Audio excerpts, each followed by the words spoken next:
Hello, in this video I'm going to show you how you can fix connection issues of your Edifier X3s.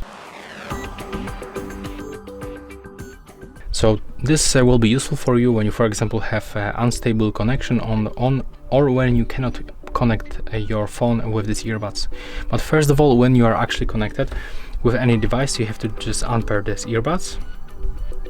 And when you do this, take a look. We have to do some clicks on the touch sensors. So 1, 2, 3 and hold them until these indicators starts blinking blue quickly, just like that. Right now release, and they will turn to the red, left and also the right together. Right now it means that we successfully performed the reset. Put them back to the charging case, close this case for a few seconds, then open it. Right now take them out of this case and they will move to the pairing mode automatically. So we can find them just right here on the list. And that's all for this video. Hope you like it.